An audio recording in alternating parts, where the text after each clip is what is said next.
Alors maintenant, on va se diriger vers Aide ici, hop, on clique dessus et on va dans la leçon qui correspond. Très bien, on descend en dessous, hop, on met View Toggle Word Wrap ici, super. Et donc, on commence ici, donc début de la leçon, on a le ClearFix Bug, donc ça c'est quand un élément est plus grand que son conteneur et qu'il flotte, comme ici notre image flotte, eh bien elle va dépasser du conteneur, ici c'est pas joli. On n'aime pas ça, et donc il existe le ClearFix Hack, c'est-à-dire que on va rajouter un élément after avec le pseudo-élément after, on va lui mettre ClearBoss, et ça va régler de manière un peu magique le problème. Donc on vient ici ils en ont fait une classe en fait, et on a juste à écrire is, alors hop, on va y arriver, is ClearFix ici, et regardez, tac, notre image va bien être intégrée ici à cette petite carte. Ok, et donc is ClearFix, on va inspecter comme ça, tac, on est ici. Donc là vous voyez pas grand chose, il faut descendre, il faut descendre, il faut descendre. Il faut ici, regardez, hop, la classe isClearFix, elle va rajouter un pseudo-élément after et lui rajouter ici les propriétés qu'il faut pour enlever ce bug très connu, d'accord? Ce bug très connu, j'en ai même fait une vidéo YouTube si vous voulez le voir en profondeur, je vous le mettrai en description ou dans les fichiers sources. Ok, on descend ensuite. Comment faire flotter des éléments? Donc float right left, et bien on va mettre is pulled right, hop, et on peut faire également la même chose pour le faire flotter à gauche, is pulled left. Ok, on voit bien nos éléments ici.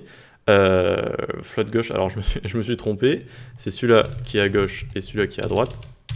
D'accord, pour que le texte juste corresponde. Hein.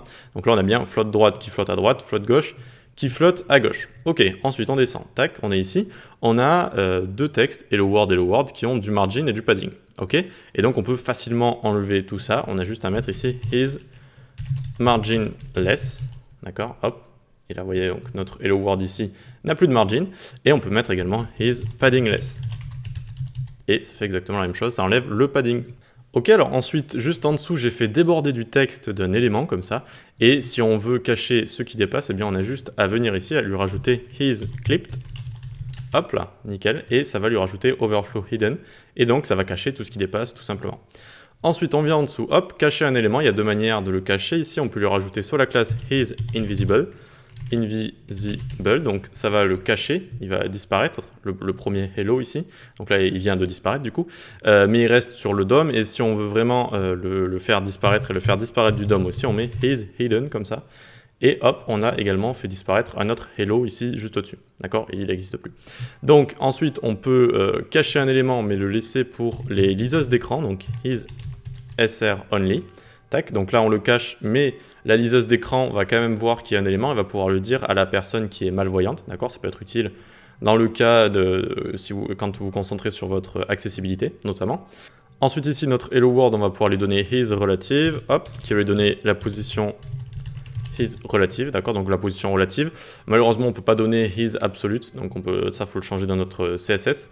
Et ensuite, donc, on va pouvoir aller en dessous, on va pouvoir ajouter ici, donc, à notre div qui a cette couleur green yellow ici, eh bien on peut lui rajouter his overlay, ça va couvrir le premier parent qui est relatif, c'est pour ça que je lui ai donné la position relative à celui-là, et donc ça va venir le couvrir, voilà, tout simplement. Ça va lui rajouter ici, alors tac tac tac, clic droit inspecter, ça va venir ici, je ne me souviens plus trop, ah oui voilà, c'est ça, ça va lui rajouter du coup position absolute, et ensuite bottom, left, right top 0 pour que ça vienne couvrir le premier parent en fait, ça va venir couvrir le premier parent vu que position absolue ça le sort du flux et donc ça va chercher le premier parent relatif, si ça n'en trouve pas ça ira dans le body, mais donc là ça trouve notre parent qui est juste au-dessus, qui a une position relative width 400, 8, 400 et donc ça va le couvrir ici tout simplement. Ok, donc ça, cette leçon, c'était vraiment une petite partie pour, encore une fois, je l'ai appelé aide, hein, c'est vraiment pour vous aider, pour cacher des éléments, pour les faire flotter, pour le ClearFix Hack aussi, ça peut être très rapide, ça c'est assez sympa, pas besoin d'aller dans le CSS,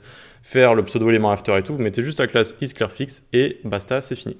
Ok, on va se retrouver pour la dernière session de cette section modificateur, on va voir tout ce qui est display, et notamment comment les afficher de manière aussi responsive. Allez, à tout de suite.